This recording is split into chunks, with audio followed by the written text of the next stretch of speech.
decía yo que tampoco, aunque lo hayan visto, aunque lo vean en otros partidos o en los sectores empresariales como una posibilidad de ser el candidato que hoy no tiene el PRIAN, Marcelo Ebrard ha dicho que su opción es Morena. Así es. También a mí me lo dijo, aunque hay que recordar lo siguiente. Sí, hay que recordar lo siguiente. López Obrador renuncia al PRD en 2012 y comienza a formar Morena.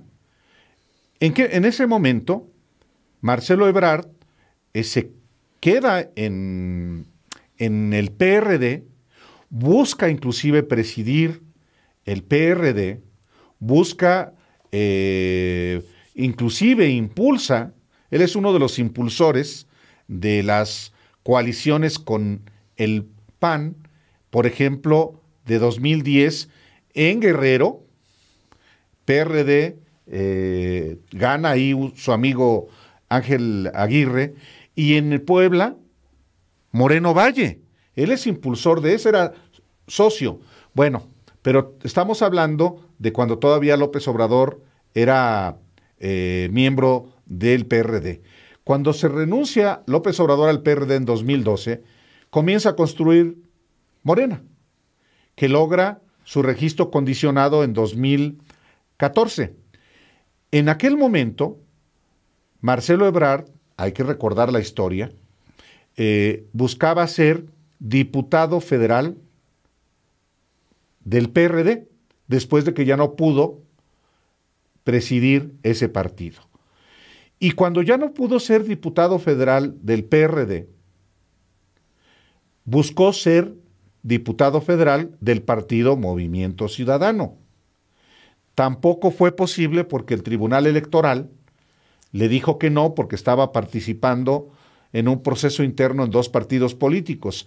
Él dijo que nunca ocurrió eso. El caso es que ya no fue ni candidato a diputado por el PRD ni por el partido Movimiento Ciudadano, justo en la elección en la que Morena participa por primera vez en una elección, en la elección del 2015. Y iría un poco más atrás, y con esto concluyo en el caso de Marcelo Ebrard. Él declaró aquí, sin embargo, al Diario Digital, sin embargo, que él no se iba a afiliar a Morena. Bueno, en 2000... ver, hay que decir dos cosas. La primera, Marcelo Ebrard ha sido muy con López Obrador, ha salido, ha arriesgado y ha dado la cara por López Obrador en más de una ocasión. Hay que decirlo con toda claridad.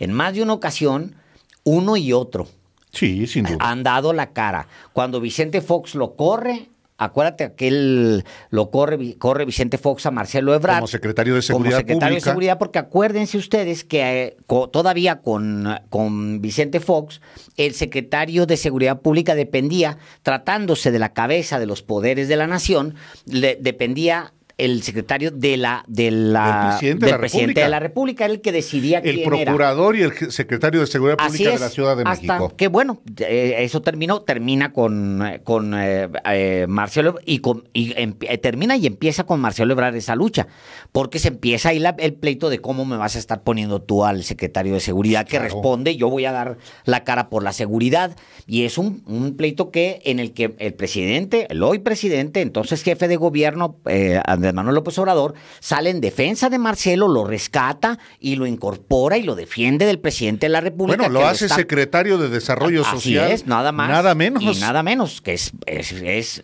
casi el corazón de los proyectos de López Obrador, siempre.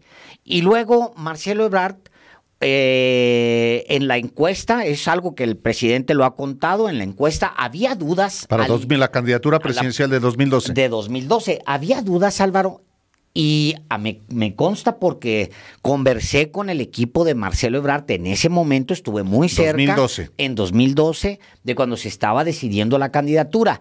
Está por ahí el... Lo tengo yo, me lo llevé. Presidente en espera. Presidente en espera, que es el primer perfil, creo que el único que existe de Marcelo Ebrard, está escrito en un libro que es mío. Por eso estaba yo tan cerca en esos tiempos de él, siguiendo, viendo qué es lo que estaba pasando. Obviamente ese libro va a cambiar y va a cambiar muy pronto, porque pues viene un tramo muy intenso en la vida de Marcelo Ebrard. No queda documentado mucho no queda documentado, obviamente, ni líneas 12 ni demás, pero después viene un enfriamiento en la relación. Marcelo Ebrard siente, creo yo, que pudo haber peleado un poquito más lo que él daba por un triunfo en 2012. Él sentía, y muchos coincidieron en ese momento con él, que era mejor candidato para 2012 y que a lo mejor López Obrador para el 2018. Y desde entonces, eso es lo que se creía en un grupo muy cercano de López Obrador, que Marcelo habría ganado. Un Marcelo que, hay que decirlo, estaba muy pegado al centro, y que en ese momento sonaba como una buena transición hacia centro, quitándole, digamos... Pensemos que los empresarios siempre están pensando en ellos mismos, en que si no es este, no importa el partido, es lo que me garantiza a mí mis principios, y veían una figura interesante después del acercamiento de la izquierda en 2006. Bueno, en 2013, después de todo lo del 2012, que es tan caótico, es terriblemente perseguido Marcelo Ebrard, y así tal cual, es terriblemente perseguido. Por Peña. Y tratado con injusticia, incluyendo, yo creo, esa es mi opinión personal, por Mancera primero. Creo que Mancera tiene un recelo, primero de Marcelo Ebrard, del poder que tiene Marcelo Ebrard, y luego después tiene, creo yo, la influencia de Osorio Chong y de Peña, que lo culpan a Marcelo Ebrard de la Casa Blanca. Los mismos periodistas que participaron en la investigación de la Casa Blanca han dicho que no es cierto, que no se les entregó esa información como los peñistas decían, como Peña decía. Entonces, Marcelo Ebrard es perseguido a un nivel tan fregado, por no decirlo de otra manera, que se ve obligado a irse del país porque estaba a la puerta de la cárcel, estaba muy cerca de la prisión, lo estaban llevando hacia la prisión. Le cierran la puerta al PRD, no me extraña, por supuesto, pero le cierran la puerta en un momento clave después de que él le había servido al PRD. Le cierra la puerta a Movimiento Ciudadano. Se la cierra también. No, se la cierra el tribunal. Bueno, se la cierra el tribunal. Sí se la abre el de Ante Delgado. Ya me acordé, se la abre de Ante Delgado, pero, perdónenme, pero ¿quién impugna? El PRD. Impugna el PRD. El PRD. Imagínate tú nada más qué mezquindad. Claro. Había sido su gobernador, su aliado, jefe, su aliado. Aliados contra López Obrador. Híjole. Hay que decirlo con toda claridad. Y luego en 2013, Álvaro, el 17 de enero de 2013, de febrero de 2013, 17 de enero de 2013, Humberto Pacheco lo entrevista, habla con él. Las fotos que estoy viendo es es justamente en su oficina de la Condesa. Una oficina, él tenía una casona ahí en una esquina en la Condesa, arriba él tenía su oficina, sí. Ahí estaba su oficina. Bueno, él platica con el periodista de Sin embargo, y la entrada del texto dice lo siguiente. Ahí está el texto publicado el 18 de febrero. Marcelo Ebrard está de vuelta. Al menos regresó a la Ciudad de México y por primera vez, desde la conclusión de su gobierno en el Distrito Federal, habla en entrevista de su futuro político. Primero, dice, evitar el colapso de la izquierda, después buscar la presidencia de mi partido, el PRD, y finalmente la candidatura presidencial a la presidencia de la República. Dice, no duda en poner distancia de Andrés Manuel López Obrador, su predecesor en la jefatura de gobierno, contrincante interno en la búsqueda de la postulación presidencial de 2012 y ya se hastiva también en la de 2018. Nunca me iría a Morena, dice. Nunca he pedido que me den por muerto. Me han hecho así de actas de defunción, dice, y separa sus manos 30 centímetros para graficar un legajo imaginario de entierros políticos. La primera pregunta es, le dicen, ¿usted hubiera ganado la elección? Los hubieras no existen en política, esquiva el volado. Usted conoce los números, las debilidades en el conjunto en juego. Usted era un jefe de gobierno sujeto a comparación inmediata con el gobernador saliente del Estado de México. Hicimos una encuesta, dice él, que se convino así y en esa encuesta Andrés Manuel sacó 4 puntos porcentuales más. Yo respeté el resultado. De no hacerlo habría generado un cisma en la izquierda y ninguno de los dos hubiera ganado. Yo propuse el método, mantiene la guardia, y ya está en pedazos la izquierda. Sí, dice Marcelo, lo que debemos hacer es defender y promover una oposición inteligente y me refiero con esto a que sea comunicable y clara para los ciudadanos. En 2015 debemos convocar un frente amplio, una confluencia, tal. Y luego le dice, así sea ante la persistencia de Andrés Manuel de ser candidato, contesta, es muy temprano para ver el tema del candidato a la presidencia. Ellos apenas están formando su partido, se refería a Morena. Veamos la correlación de fuerzas en 2015 y tratemos de llegar a un frente común.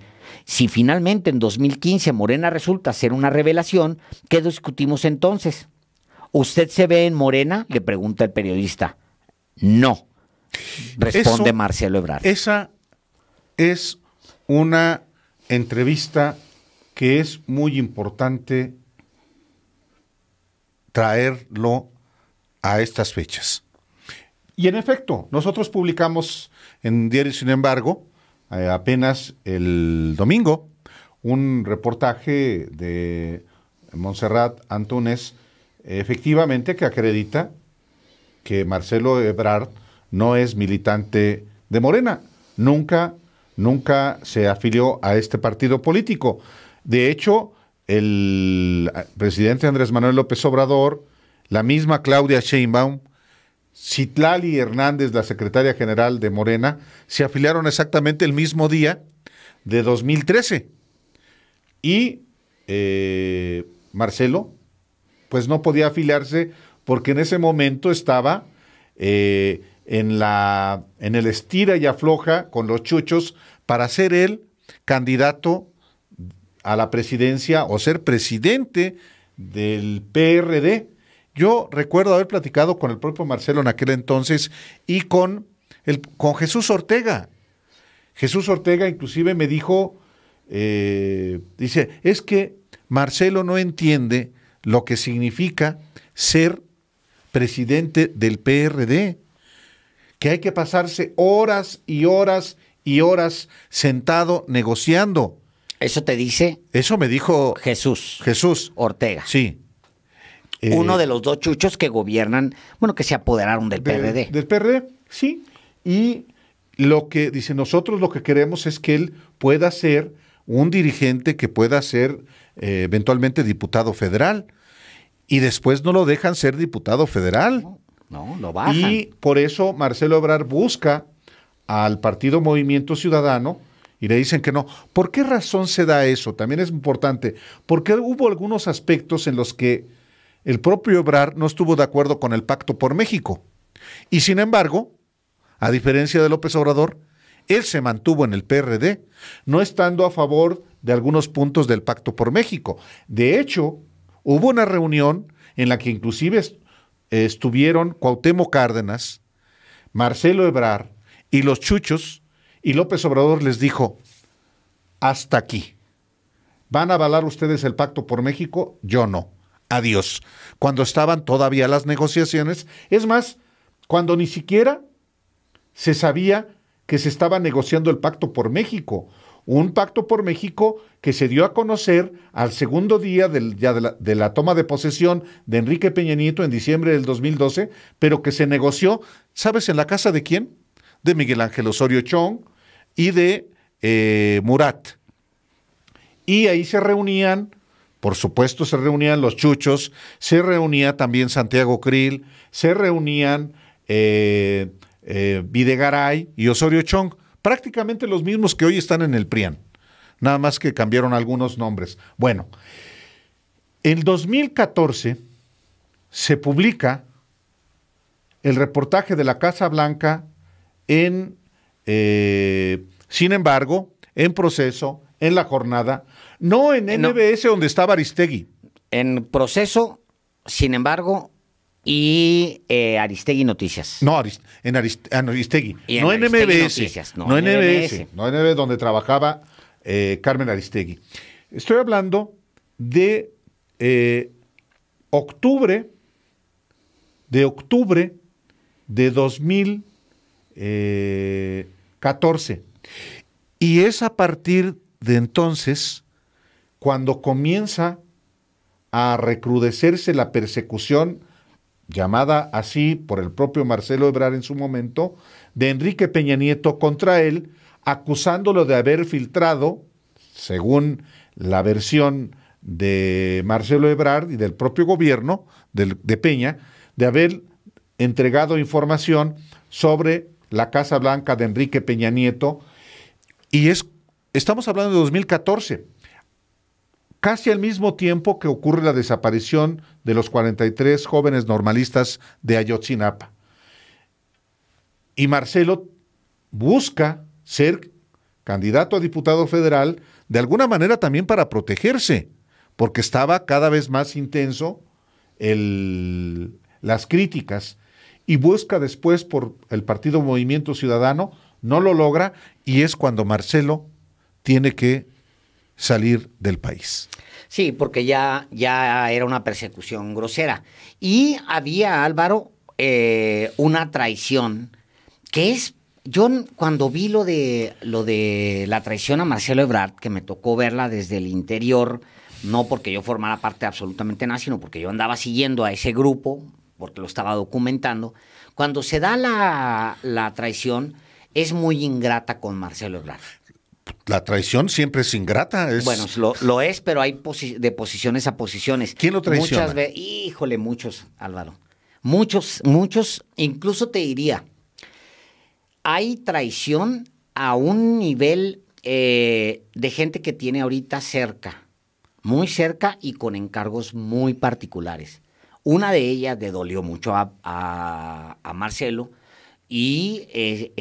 pero hubo desde pequeñas y grandes traiciones al interior del equipo de Marcelo. Un día me reuní yo con un personaje, nunca más lo volví a ver. Un personaje que su esposa ya estaba en conversación con Mancera, ya estaba en conversaciones con Mancera, y él se estaba ya zafando me había dado mucha información con respecto a lo que estaba pasando con la línea dorada. Mucha información, y habíamos estado platicando mucho. Nos reunimos en un restaurante de la colonia Roma, que era un restaurante donde vendían waffles y café de señoras, así dijo él en su momento. Vamos a ese porque ahí nada más llegan señoras a platicar, y sí, efectivamente era una población muy femenina, y la que se llegaba ahí pues estaba en un lugar. Nos sentamos ahí. Alguien me dijo, ya su esposa ya se incorporó, está por incorporarse al gobierno de Mancera. Y yo dije, es que él me ha estado dando información casi como la voz de Marcelo. Y me senté con él y me dijo, oye, ¿sabes qué? Así de entrada, nervioso, sudando, me dijo, ¿sabes qué? Yo ya no puedo seguir dando información.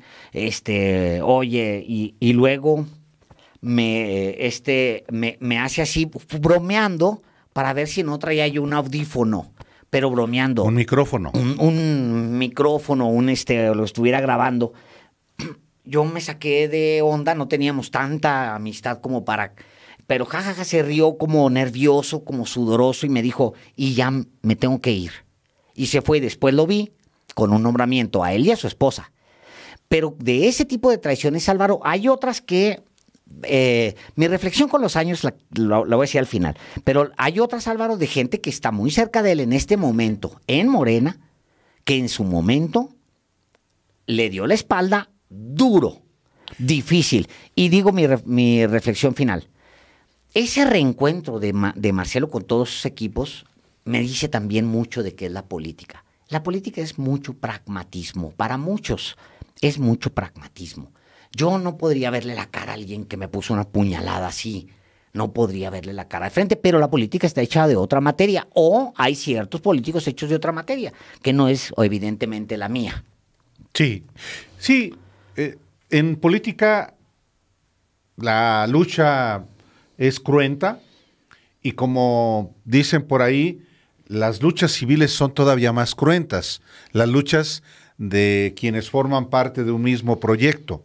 Entonces hay efectivamente mucha intriga, hay traiciones, hay cambios de bando. Entonces, por eso yo creo que es importante examinar siempre la trayectoria de cada quien, cuáles son no sus dichos, sino cuáles son sus hechos, la prédica y la práctica. Y a partir de entonces uno puede, digamos, definir si alguien ha actuado de manera congruente a lo largo de su vida política, a sabiendas de que efectivamente se padecen derrotas, traiciones, sufrimientos, hasta miserias, porque alguien que no se identifica con un proyecto a menudo queda desplazado de los ámbitos de poder hasta de los ámbitos laborales. Por eso, volviendo al caso de Claudia Sheinbaum, creo que ella, así como lo dijo el día de hoy, digamos que, pues sí, el día dice algo que también a mí me llamó la atención en su discurso. Dice, la autoridad moral no se compra. Y en efecto, la autoridad moral es, pues sí, la autoridad no se compra en la esquina, dice textualmente Claudia Sheinbaum. ¿Y qué es autoridad moral? Pues es el tener justamente la certeza de que se ha actuado de manera congruente a lo largo de la vida pública, de la vida personal, de la vida política. Y bueno, esa es parte de lo que hoy se expresó en este mensaje de la jefa de gobierno y que nos permitió hacer un repaso así muy rápido de la trayectoria de personajes que hoy están en la vida pública. Ahora, déjame decir también esto, Álvaro. Marcelo Ebrard es un personaje muy competitivo. Y muy competente. Y es competente. Hay que ponderar la eficacia que el presidente, la eficacia con la que el presidente digamos que lo retó.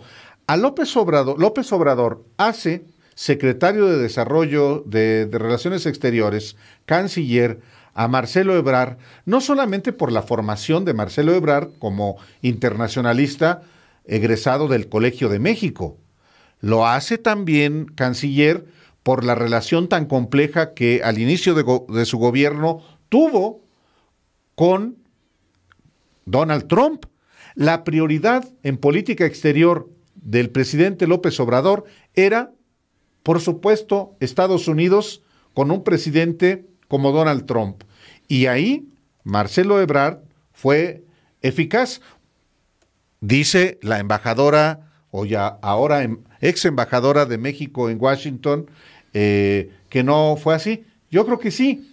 Ha sido eficaz Marcelo Ebrard también, por nada menos que consiguiendo las vacunas en unos momentos complejísimos. Sí, Álvaro, no, ahí no se le puede escatimar absolutamente a Marcelo. La verdad es que ya quisiera la oposición tener un par de candidatos como lo son, con toda honestidad, tan visibles y posicionados como lo son Ebrard y Claudia Sheinbaum. Honestamente, no hay ni siquiera manera de comparar. Nada más que solamente puede ser uno, el candidato. Ese es el gran tema. Ese es el gran tema.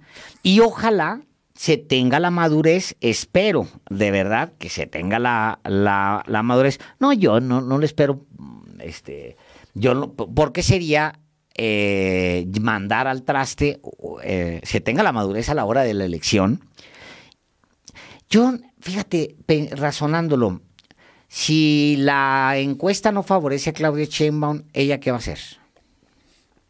Se va a su casa. Sí, yo creo que sí. Si Marcelo Ebrard no es... no se va a su casa. No se va a su casa. ¿No? Ese es un tema. Sí. ¿Tú crees que no se va a su casa? No, pero tampoco digo que vaya a ser candidato del PRIAN. Correcto. No lo estoy diciendo así. Sencillamente, Marcelo Ebrard sí se ha preparado para ser presidente de México. Uh-huh. Marcelo Ebrard quiere ser presidente de México y las 24 horas trabaja para eso. Y eso está bien. Es importante que en México haya políticos profesionales.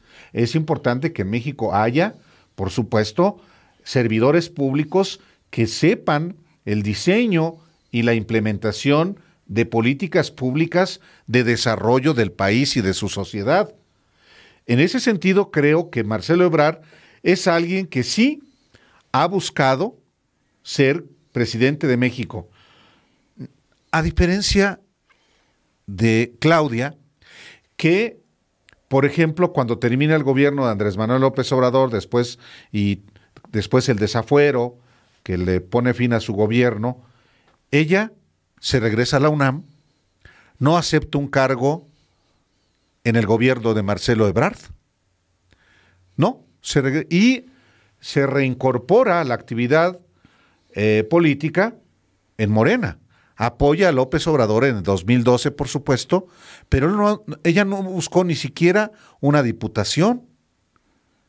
Ella no, digamos que se zafó de la política, y eso sí hace una diferencia con alguien, con Marcelo Ebrard, que tanta diferencia que Marcelo Ebrard se queda en el PRD. Así es, así tan claro. Y mira, yo no soy de los que cree que hubiera sido mejor candidato Marcelo Ebrard en 2012, mejor que López Obrador.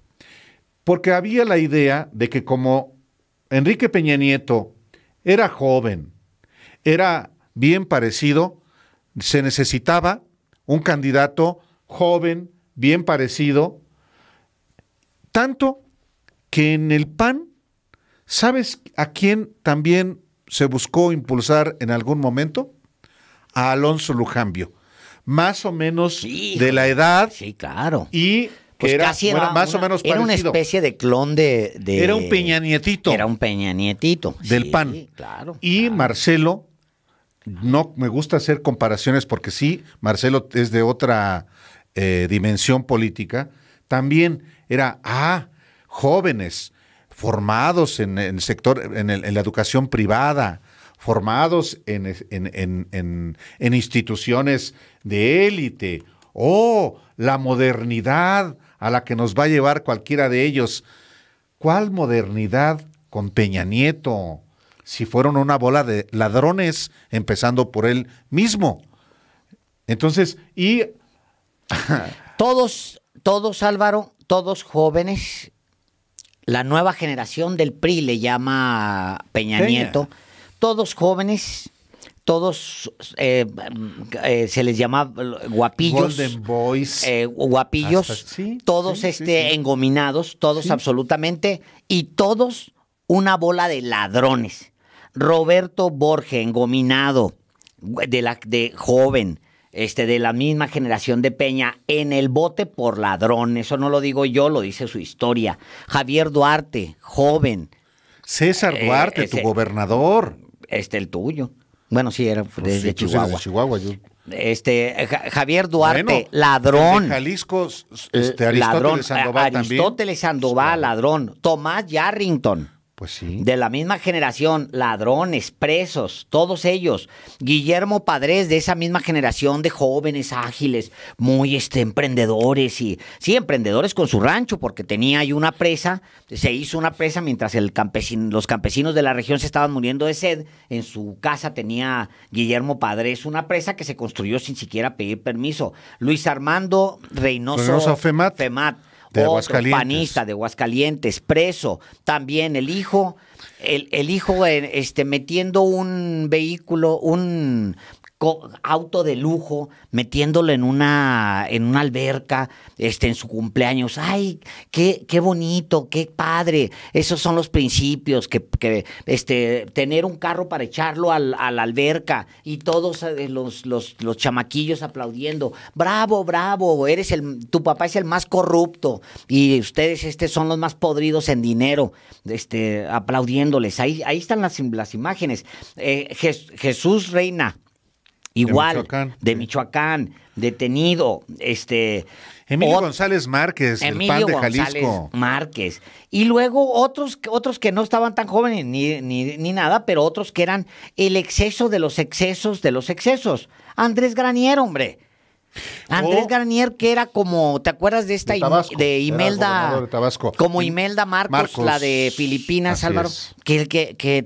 Cuando entran y ya expulsan al dictador, y la expulsan a la esposa, entran y tenía 3,000 pares de zapatos ahí. Pues Granier pidiendo, no, tráeme unas por teléfono, no, tráeme otros 50,000 camisas para ponérmelas, toda una generación de ladrones, eso es lo que fueron, pues digo, muy engominados, pero, y muy guapitos y muy, jovencitos, no, pues sí, pero ladrones, y ahí está el pueblo de México pagando por. Ahora, eso no se ha terminado, los no quiere rateros. decir que ya, pero sí está acreditado que fue una generación podrida, incluyendo a diputados, a senadores del tipo de Ricardo Anaya. Mario Marín me agregan aquí, sí, efectivamente, Sí. otro. Y no, yo quería todavía peor, Rafael Moreno Valle. Híjole, mano, otro. Roberto Gil Suart. O sea, el caso de Rafael Moreno Ernesto Valle. Cordero. Hijo, sí. Bueno, Emilio Lozoya, Videgaray, José Antonio Meade.